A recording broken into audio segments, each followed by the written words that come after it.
Wednesday's event, the Student Showcase. I'm so happy to be here. So today, I want to first off thank you all for joining us this entire semester for Wednesdays, coming here, celebrating writing, and all the many events we've had. Today, we're here to celebrate, first and foremost, these wonderful students who have worked really hard all this semester and now get the chance to share their hard work with all of us and all of you. And secondary, it's the end of the semester, so congratulations. Final week is upon you, dear students, so please sleep well and eat, and please drink enough water.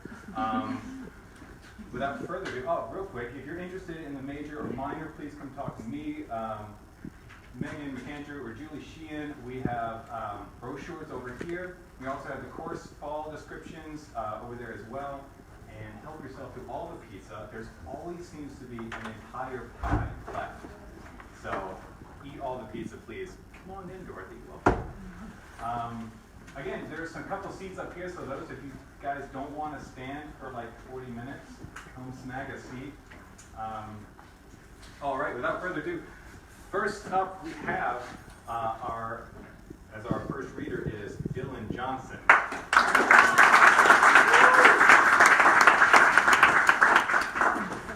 Hello. This is a story called Camellia Tea. This is the story of Arthur Morning, who could not remember where he was born. Since he had lived his whole life in Boston, he assumed that he had been born there and would also die there. He was correct about the latter. Arthur Morning told me this story over the course of many years, though how many I can no longer recall. It may have only been one. As he told me his stories, he would sometimes pause to read out of the small indigo book that he carried with him everywhere. It smelled like him, like fresh air, moss, and camellia tea. Arthur Morning could not speak. He did not know why, but any attempts to communicate with others would fail. This is not to say that Arthur was stupid. Quite the opposite, in fact. But throughout his early years, he was trapped in his head, looking out at the world. One day, as Arthur Morning was screaming and the sun was rising, a nameless cat joined him on the rooftop. It sat and stared at him blithely, mottled ginger tail twitching. It smelled of charcoal and acrylic paint. When he had finished his breathless screaming, Arthur slumped backwards into a panting pile, cheek pressed against the cold, dew-covered roof tiles. He remembered thinking that he would be okay falling off that roof. The cat sauntered over and curled up onto his chest. "What did I do to deserve this?" Arthur asked the cat, voice catching in his throat. "When you were small," said the cat, who Arthur now decided was named Gus, "a man came and took your voice away. Why? And how could you know? You couldn't possibly have been there." "I know because it is my business as a cat to know things." "Then do you know how I can get it back?" "Well, there are two ways. You can find the man who took your voice and take it back yourself, or you can receive a new one." "Receive? From whom? From a god? Or from yourself?" Arthur Morning had no wife, no girlfriend, and no lovers, but he had his daughter, Ellen. He had met her on the street one winter outside of the building he had grown up in, as she was sitting on the stoop, watched by one of the innumerable mothers. He seemed to recall that it had just snowed, and when she approached him, her nose and cheeks were a deep red, and her hair smelled of pine. Arthur believed their conversation went something like, "Are you my father?" she asked him, voice only slightly louder than the falling snow. "That's unlikely," Arthur replied, running his fingers through mahogany hair. "Whose hair?" He couldn't remember. Was his hair brown? "Will you be my father?" "Absolutely." She clutched his hand as hard as her mitten-lined fingers would allow. Or was he clutching her? She sometimes left no footprints in the fresh snow when she walked beside him. Arthur Morning told me he had met the man who stole his voice in a small coffee shop after work, quite by accident. Or was it a man? Arthur couldn't remember. The man sat at a table by the window overlooking Commonwealth Ave, slate gray suit hanging, hugging his body like a straitjacket, mug of coffee clutched tightly in his slender fingers. He smelled like burning hair. Uninvited, Arthur sat down across from him, and for a long moment they silently appraised each other. The man licked his lips, and Arthur felt centipedes scuttle across his back. After a moment more, the man spoke. "I know what you've come for." His breath smelled of vinegar. and I'm afraid I can't help you unless you've something to offer. Arthur cocked his head. I don't know what kind of benevolent god you think I am, but your voice is now my property. Unless you found something of equal value, I will not be returning it. Arthur and the man stared at each other again, pupils locked. Out of the corner of his eye, Arthur saw the man's third hand skitter towards his coffee like a spider, long, spindly legs moving in perverse arrhythmia. Something about what the man had said caught Arthur's attention. He took a small pad of paper from his pocket and wrote, "Found," on the top, sliding it then across the table to the man's waiting fingers. Oh yes, what purpose would it serve to take your voice otherwise? A curiosity, to be sure, but no real use for it. Except as leverage. A moment more passed. Arthur could not look away from the man's eyes. They were dark, so dark they seemed to lack any iris of any sort. A bottomless pupil, cold and empty. The air in the coffee shop suddenly seemed uncomfortably hot. Since you don't seem to have caught on, Arthur cocked his head. Give me your daughter? Is that what you call her? The girl that smells of thyme. Arthur mouthed the word Ellen, and the man nodded. Arthur stood and gathered his things, preparing to walk away. As he did, the man's third arm reached into his jacket pocket and pulled forth a small pill bottle with the word voice messily written in thick letters across the label. He placed it on the table, and Arthur found himself unable to avert his gaze. His eyes began to feel as though they were burning. We will come for her. Soon. Decide before then, or you will not have a choice. Arthur stood and left the coffee shop briskly, head swimming. He had taken the business card the man had offered him, the name Janice written in plain letters on the front. It felt like lead in between his fingers. The wooden walls of Arthur Morning's apartment creaked heavily as he stood from his desk and walked silently up to the armchair by the window on which Ellen was sitting. The blanket draped around her shoulders rose and fell with her breath, pumping life through her body. He reached out and placed his long, thin pianist fingers on her cheek, getting the warmth from the vessels below her skin. She smelled of moss and earth and cold mornings. He withdrew sharply, as though stung, as he heard a sharp rapping on the window. The man who stole his voice was hanging from the roof by his third arm, peering through. Tick-tock, he mouthed, and faded away. Arthur felt the story ending around him. Arthur fell asleep that night in the chair by the window with Ellen resting in his arms as he listened to her breathe. He remembered that she smelled of Shion. She remembered that his eyes were hazel. Or were they hers? The day after was the first time I met Arthur Morning. He walked into my office at the scheduled time precisely, not a minute early or late. Quieter than leaves in the wind, he said, "I need to find my voice." Arthur Morning smelled of cocoa and dust and camellia tea. Well, I laughed, gesturing to the armchair across from mine, pulling my pad of paper to my chest and clicking open the pen in my hand. Let's not waste time. Thank you.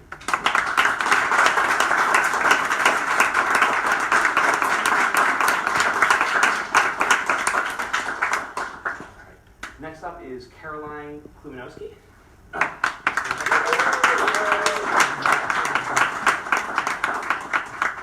guys, this first piece is titled Birds of a Feather. It hits me on this cold spring night that we might not be a group of friends at all. In the midst of a high paranoia, this realization calms me, though it just startled me that even after all the hours and late nights we spent together, we're not together at all. When we run up hills in the sky and in the dark towards the city, I see we're just a lost flock of individuals trying to find our own homes, and we're forced to fly to homes where our fathers beat us, to homes where our mothers curse us, and to homes where our siblings ignore us. What we have is temporary. We use one another to guide ourselves. We're not a family, though we might look and act like one. We're all just pushing off one another to get somewhere. I don't want to go home, an axiom among us, so we all stay together lost in a dark part, delirious, paranoid, high, cold, sleep-deprived, but not home. We wander not knowing where we're going and where we've come from, but we'll stay together because that's all we've got. It might seem like a covenant, but all of us know that any of us would jump at the chance of a better life and never look back at the rest. We're a hostel of family, a wayward station, a trucker's stop, hitchhiking travelers, a flock.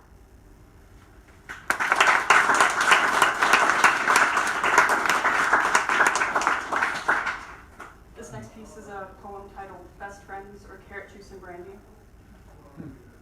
She tells me she's moving out, going upstate. Tears swell in my eyes. That house holds a pivotal place in my subconscious, the way my own apartment does. Her walls don't hold my dark secrets and deep depressions, but euphorias and the end of an era. The hole-ridden walls and dust delight were the nexus of my delinquency and the death of my childhood. She dreads that apartment for the suicidal thoughts, the addiction, the neglect, the pain and tears, broken bones and internal bleeding, and abuse. I run to it for the friendship, the loyalty, the camaraderie and compulsion, love and sex, the blood bonds and obsession. That apartment came too late in my life, and only for a year, but its fleetingness makes it so valuable. Like auroras and blood moons and the popping bursts over a city on the eve of Independence Day, you can never tell if it's gunshots or fireworks. We cried together. She says she doesn't have a home, but she has one in the friends she's made in that house.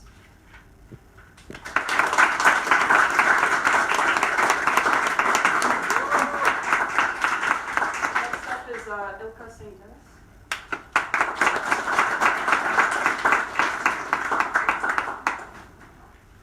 My piece is called Two Mothers. I was on my break in the lunchroom when Lola rushed in and announced, "Ellie, the octopus is here." To anyone other than us nurses at St. Luke's Hospital in Charlotte, North Carolina, this would make no sense. However, to us, to me, this meant that the mother with 8 fetuses had arrived. This was probably the craziest case St. Luke's had ever seen. After pleading with my boss, I was placed on him. Somehow, somewhere, Octomom found a doctor to implant 10 fertilized eggs into her uterus. Any sane doctor would have implanted at most 3 eggs due to the increased risk of health problems for both mother and baby during multiple gestations. However, after struggling to conceive for years, she refused to terminate any of the 8 fetuses that took. 8 months later, Octomom arrived via wheelchair to be put on bed rest until her scheduled C-section next week. That was until Octomom's urinalysis came back. The protein in her urine indicated preeclampsia.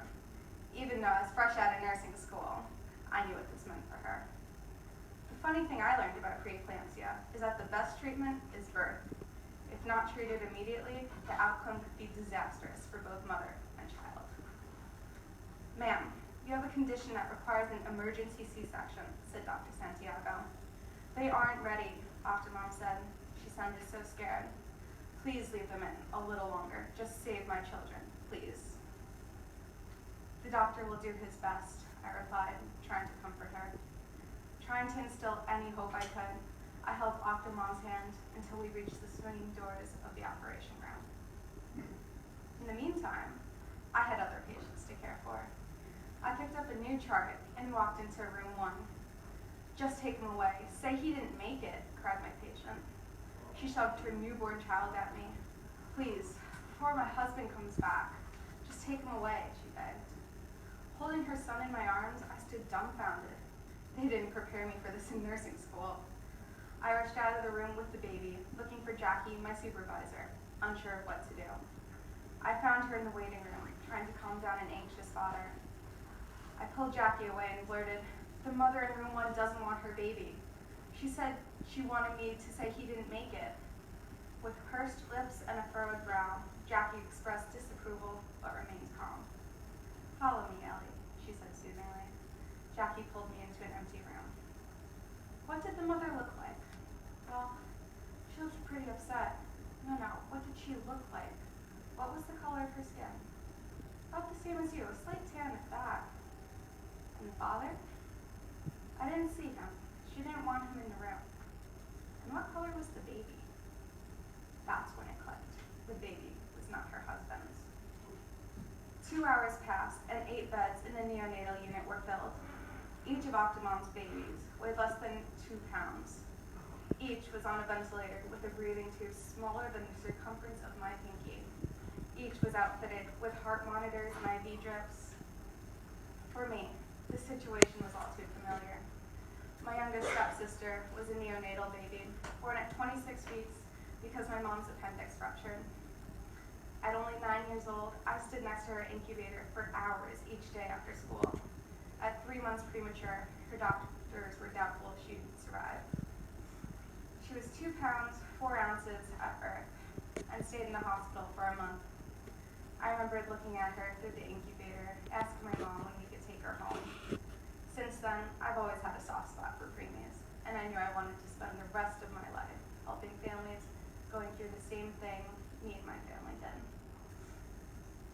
I was checking on the oldest of the 8 children when the smallest of the bunch suddenly went into cardiac arrest. I called a code blue and immediately opened the ventilator.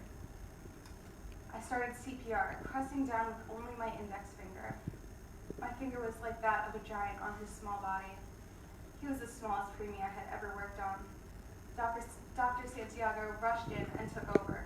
Relieved, I stepped back, trying to hide my shaking hands. As Dr. Santiago pressed incessantly on the baby's chest, I heard those sickening pops.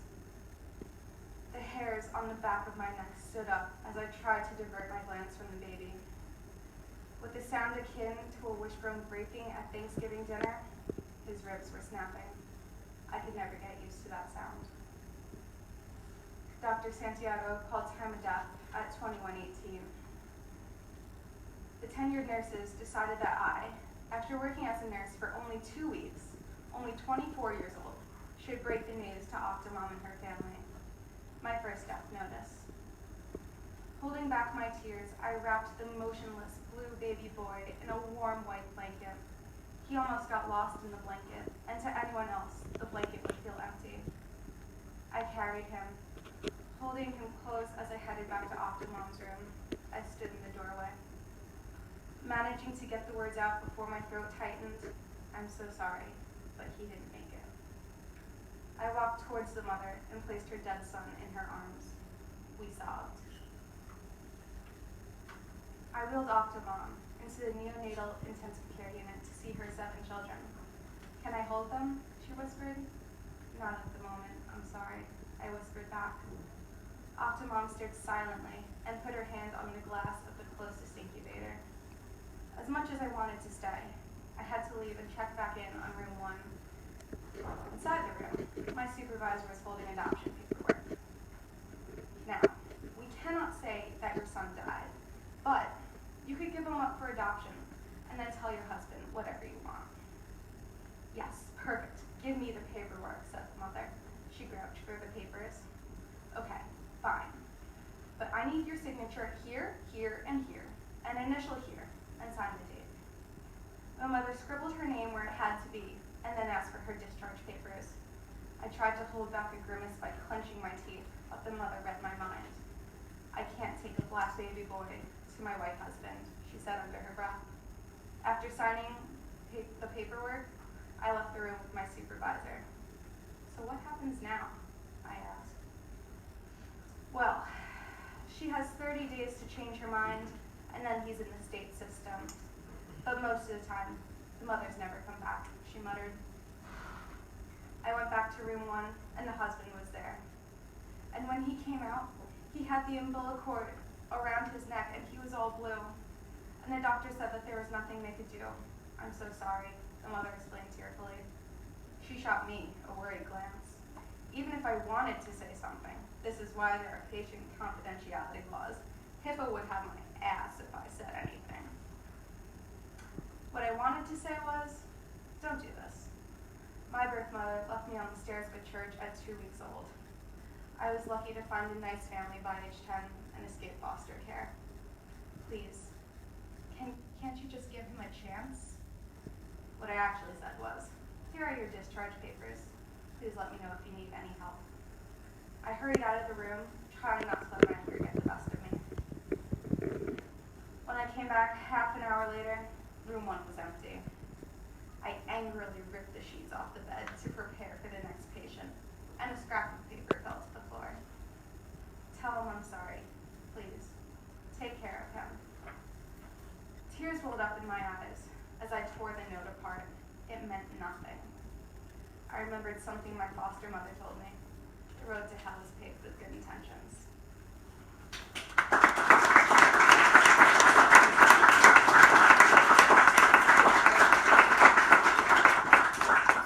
Our next reader is Jason Mintzopoulos.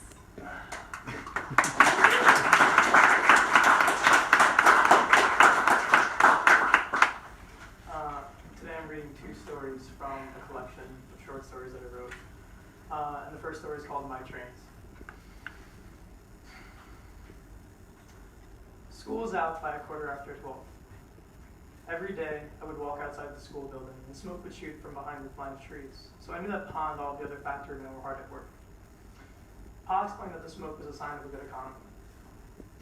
If it weren't for that smoke, we'd be on the streets, he'd say, raising my eyes to his, with a single finger dug under my chin. Understand? I didn't understand, but nodded like I did. Ma would come home from the piers just before Pa, and she would have tar under every one of her fingernails and a solid layer of soot covering her face. She would come in the door, shut it behind her quick, and pull the blinds down to the floor so light couldn't get in. Most days, I forgot what she looked like without layers of dirt covering her face. She'd take off her work cap, smiling in my direction, and I'd remember as soon as I'd forgotten. Every day, Pa would come home, sore and dirty from spending time at the factory all day. He'd kick his tall leather boots to the side of the door, and he'd go straight to the cupboard, find a shot glass, and pour something as thick as syrup into it. When he swallowed it, he'd make an ugly face, and sometimes I'd laugh. The more times he did that, the redder his face would get. And the redder his face would get, the more likely he was to push Ma around. And after that, it wasn't so funny anymore. So I'd go downstairs and take my trains with me. It was important that the people on the trains got where they needed to go. Always in a hurry, Ma was. She'd give me a big kiss and she'd run to the den, and in 10 seconds flat, she'd be back and change into her denim to work the dishes like Pa's there telling her to. She'd work from her elbows, scraping the plates with steel and drying them after with her ruined blue terry cloth. Right after cleaning the sink, she would get to folding Pa's work clothes. Up on the line just outside the back door. Then she'd fold mine, then hers. She did all of this under the tarp that Mr. Ferris from next door lent us to keep away all of the ash. I watched all this from the table while my trains were getting refueled. Occasionally, she'd look back in the middle of her cleaning, flex her arm upward like she's pulling a conductor's horn, and let out a roaring choo-choo. I'd laugh and let my stomach burn, and Ma would join in, and the house would be full of our voices. We'd barely hear Pa stomping mud off of his steel-toe boots at the door. Every day, I would go outside and watch ash fall from the clouds of smoke above our town near the water. Ma said it reminded her of the snow up north. She said they would catch it on their tongues and dance in it. Ma said they'd make angels and igloos, and she said it was heaven or as close to it as she'd ever been. The ash was salty and smelled like Pa's boiled eggs, but I stuck my tongue out anyway. I wanted to get to heaven. There's no sense in that type of play, Ma scolded, brushing the ash from my coat, hiding a smile. Pa didn't hide smiles. Pa didn't smile. He was always too tired to talk about the trains, the passengers, or where they were going. Sometimes Ma would crawl into my bedroom with me, long after Pa retired to his, long after the passengers met with their destinations and the conductors with their families at home, and long after the trains were stationed. Wouldn't it be wonderful to be on one of those trains? She'd say, holding the trains up to the lamplight. Pa's snores could be heard across the house, and we'd laugh under the blankets so Pa couldn't hear us. Then she'd wrap her arms around me, and we'd fall asleep just like that, sharing the beddings with my trains and I.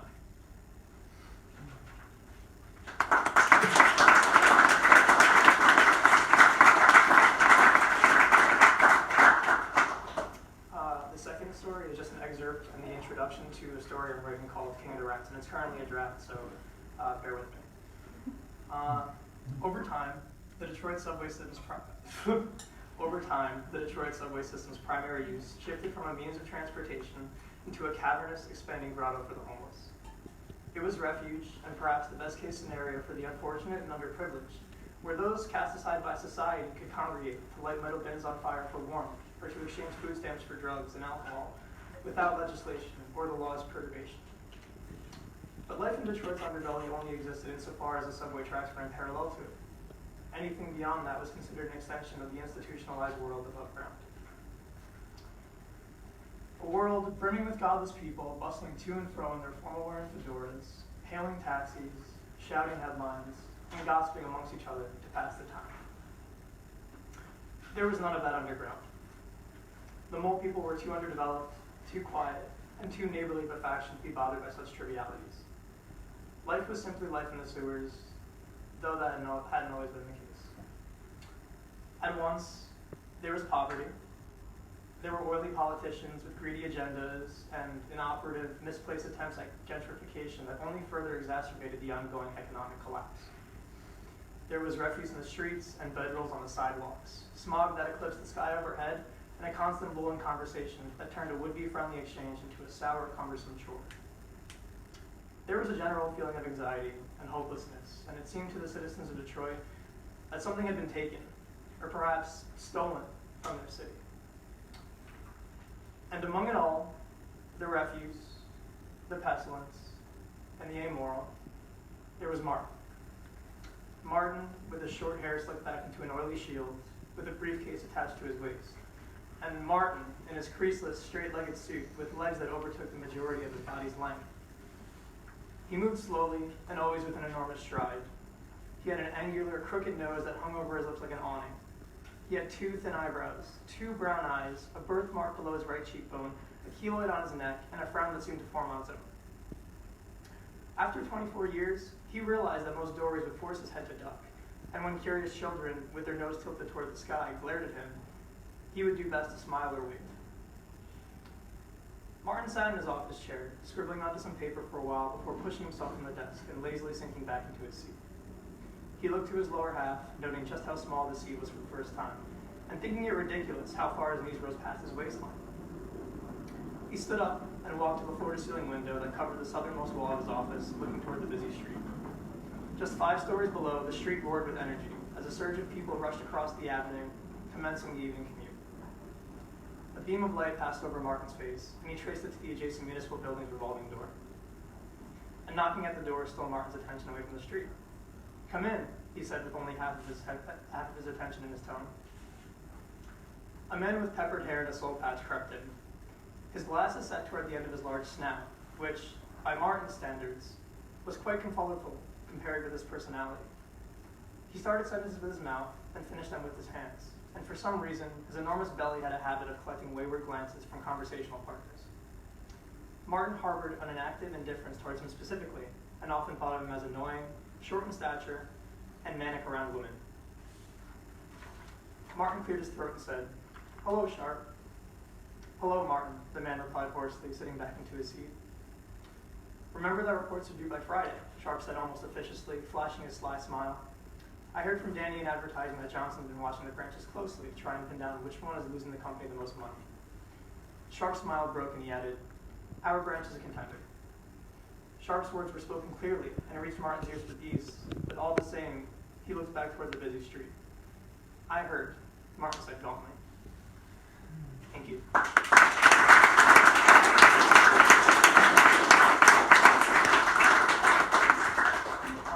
Next is Lily Atoya.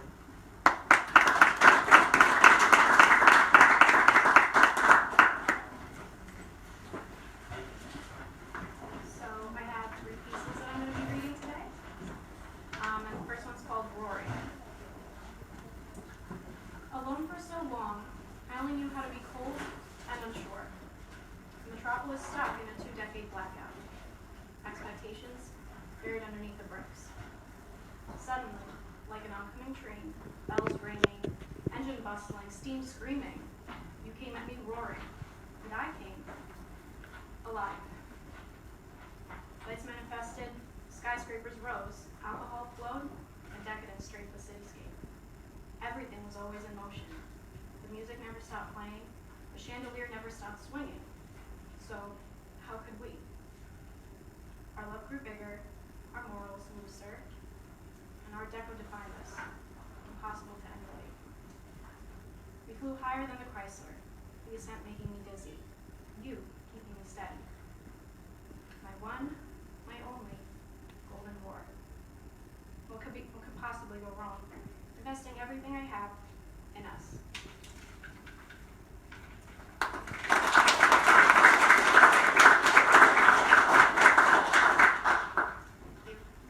So my next piece is called I Hate You. The last of the ammunition I could find in my arsenal, and fire at you, after my fortifications were left in ruins. But what good did it do?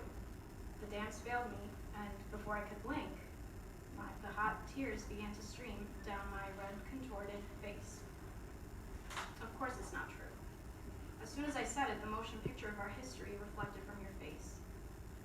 I saw our fishing trips, our flirtation, and laughter at the bars, our winding and pensive walks. It was a good history, written by the winners, us. Don't worry, I'm still bound to you. History even just sucks when you're on the receiving end.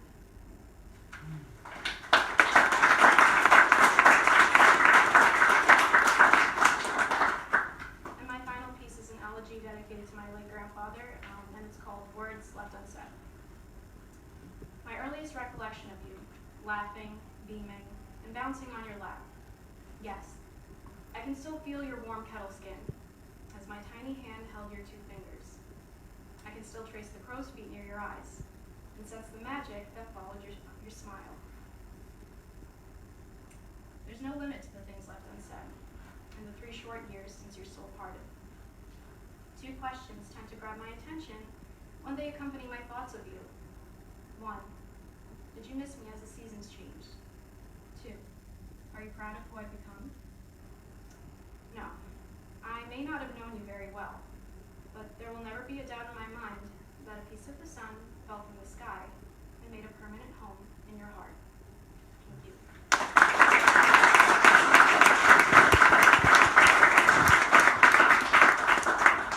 So the next reader is Ukraine Risky.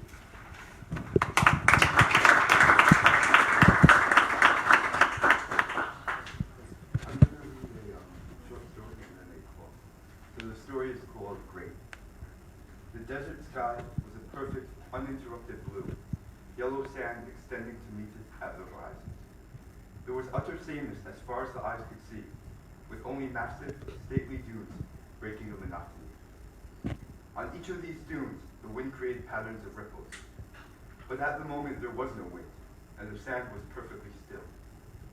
A grain of sand, resting on top of one of these ripples, imagined a world beyond the desert.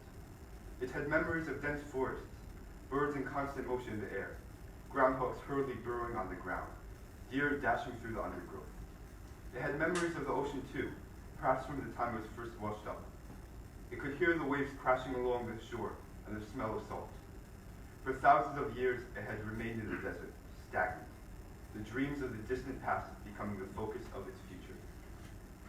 A gentle breeze began to blow past the dunes. A gust of air caught the grain from behind, pushing it forward and up. As it was lifted off the surface of the ripple, it was filled with the sense of freedom. And as it reached up to the sky, it realized it was its destiny to explore foreign lands, to see new terrain. It was time to see the worlds beyond the comprehension of its fellow grains. The grain was afloat for several seconds. Those moments were filled with pure bliss. As it rose up toward the heavens, it was sure that there were lands behind the dunes, just beyond its sight. It was blown past its ripple and came upon another, slightly larger one. The gust of air lost its strength, and the grain sailed back down.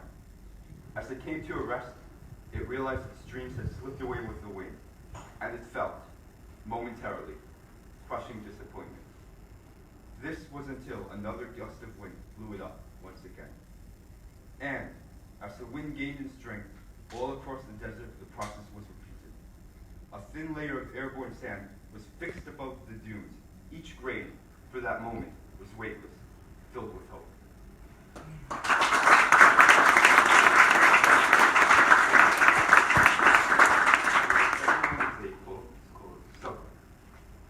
As the self-proclaimed preacher chants at the morning rush, he sees a man glance. The man turns and quickly walks away.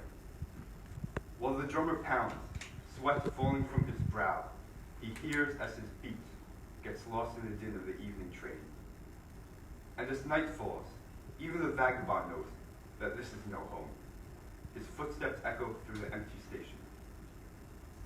And when the God is Great sign has been left by the trash, when the last sound from the drum has gone down the gutter, when the stench from the sewer is all that still lingers, you realize that none of those dreams live on here.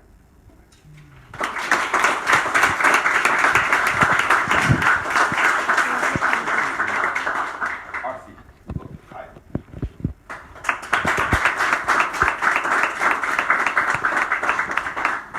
This is a short story called The Final Battle. The battle was unfamiliar. Link would have preferred it if he could have done reconnaissance before stepping on it. Would have preferred it if he'd been allowed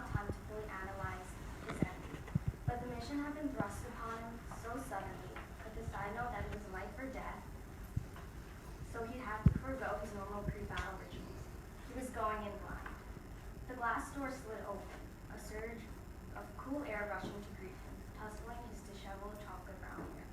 Rows of pale shelves cut across the rough gray carpet before him, stocked to the brim with cheap products his publicist slid in as medicine if he tried to use. Link's feet carried him to the back of the pharmacy, the sweet aroma of watered-down body spray and knockoff makeup morphing into something akin to the stink of wet socks. He stopped in front of the shelves that stood side by side with the freezers. His enemy glared back at him. Get the 8-hour protection ones, Crystal's voice sounded in his head.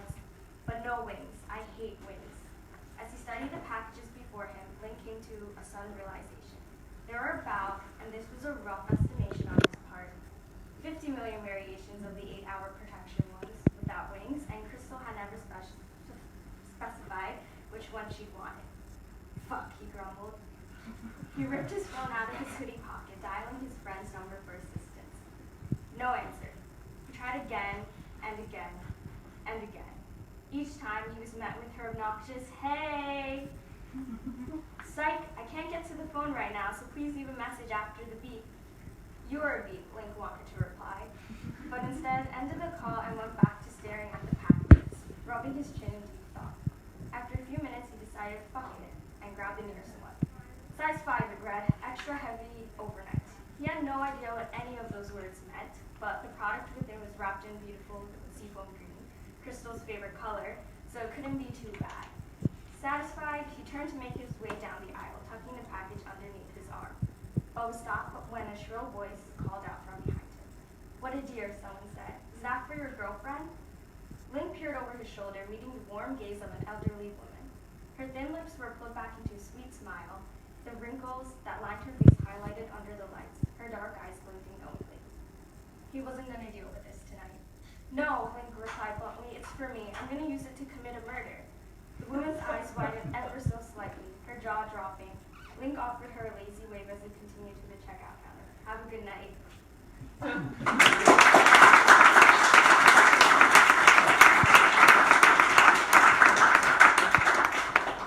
Next up is Allison.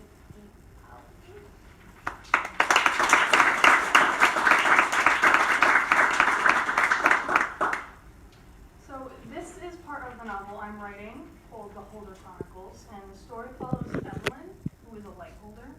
A holder in this universe is anyone who controls one of 8 elements. And the scene I'm going to read is where she meets Damien, a metal holder in holder classes, and they don't really like each other at all. The library was packed. The terrace gardens were obviously closed, jamming everyone inside. I wandered between shelves and stacks, but not a table was free on either of the 2 levels. In my hunt, I passed a set of huge oak doors guarded by busts of horned owls on the second floor. There was nothing on the outside indicating its purpose, and when I tried the handle, it was locked. I gave up and wandered back to the information desk.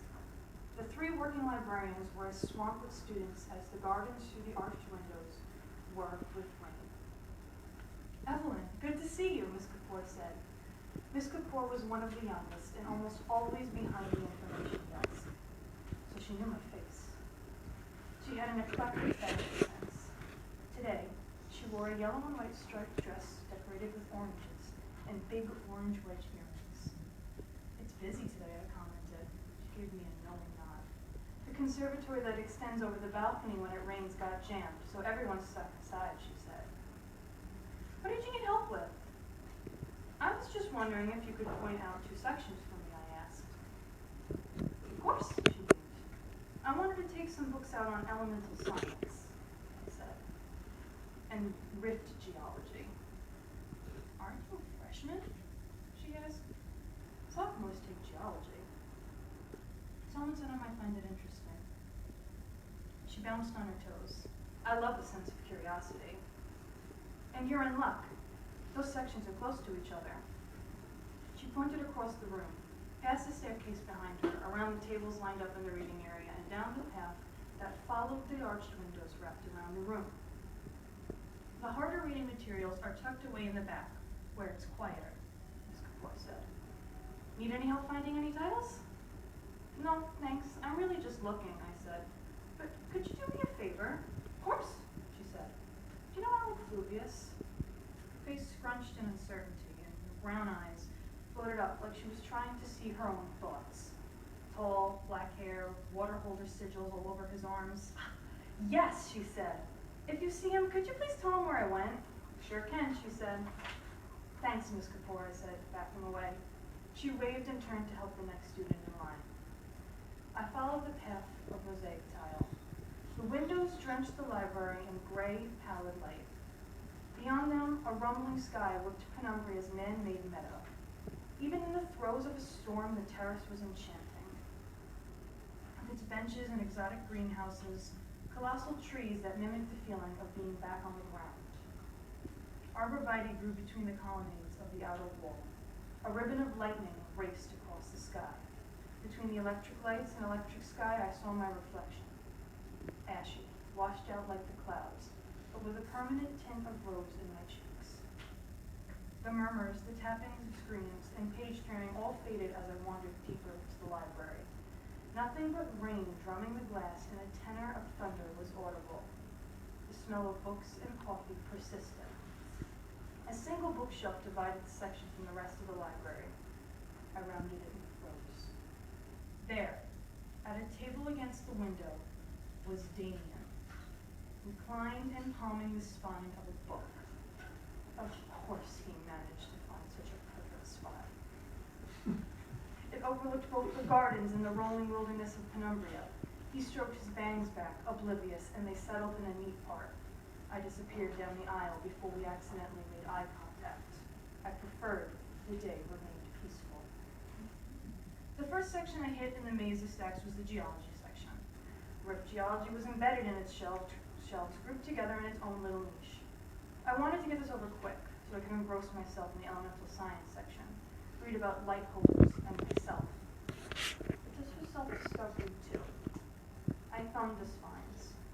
Nothing was written by a Lux, but there were ones written by a Dante Ignacio.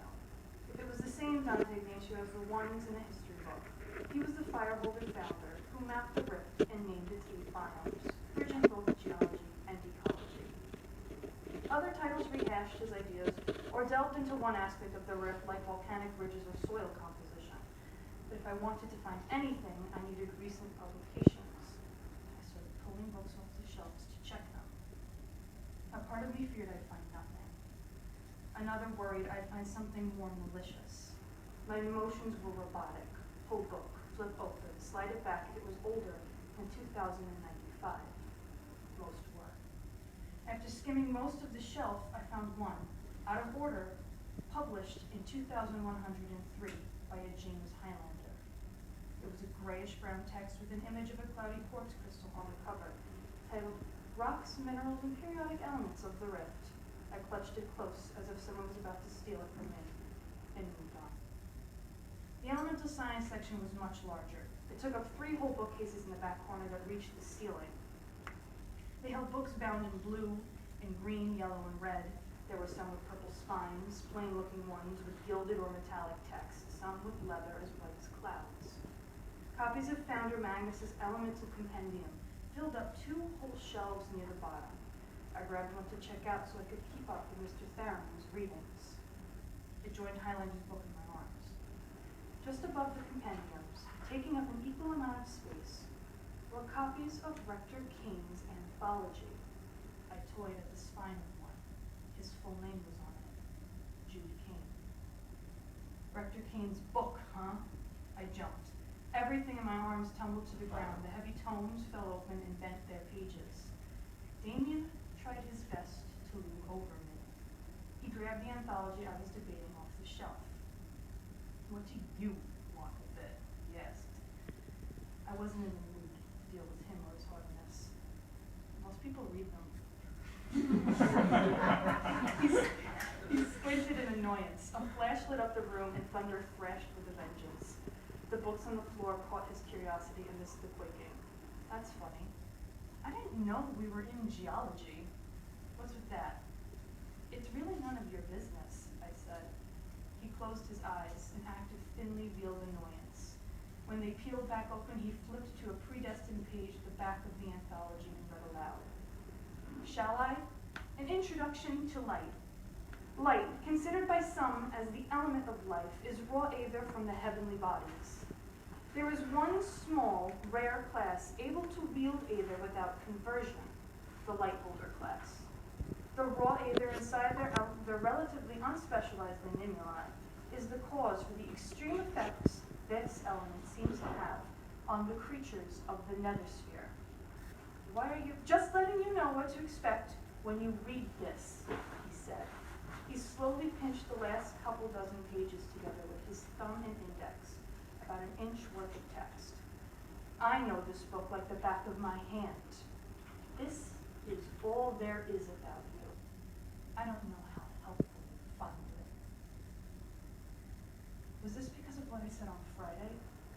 I quickly bent to gather my fallen materials. A sudden, primal urge to run, to find Alec or Lexi coursed through me.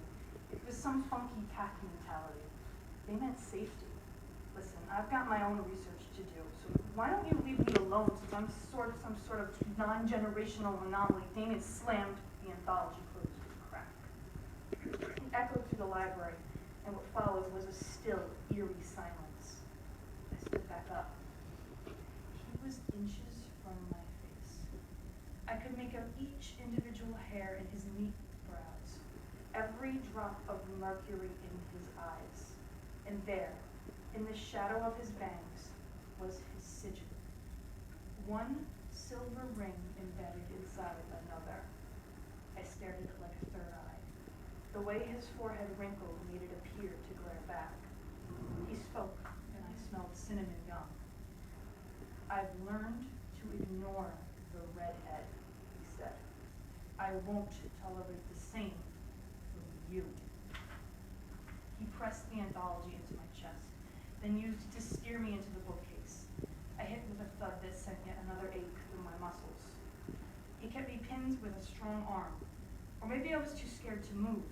My heart beat so fast I swore the vibrations traveled through the hardcover, and he could feel them. I expected what was happening. I expected this sort of thing from Jasper, not Damien. I want to make one thing clear, Evelyn Lux, he said. I don't like you at all. I couldn't stop staring at his sigil. Glad we're on the same page. His hand retracted. I fumbled to catch the anthology with all the books in my arms. Just don't get in my way. And don't think you're special. No matter what you are, there will always be people here who are greater than me. Damien turned on his heels. Just as quietly as he appeared, he vanished among the oak furnishings like a phantom. I was left in a state of surrealism. I couldn't believe what just happened. In the way of what? We were in the same unit. We're supposed to work together. And special definitely wasn't how I described myself. There was thunder. It shook the panes. A crescendo of rain followed, the windows beat more decisive percussion as the sky opened. Making enemies out of Jasper was one thing. Making enemies with Damien was a whole different story.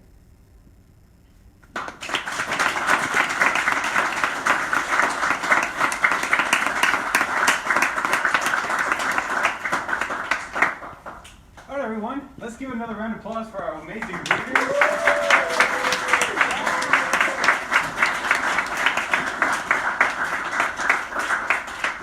Thank you so much for you guys' hard work reading up here today. And thank you all for joining us today. This is, like I said, our final event, but we're going to be having more of these this fall. So please sign in if you haven't to let me know that you were here. If your email, please eat all the pizza and the drinks and all that stuff. And have a great finals week. Thank you for coming.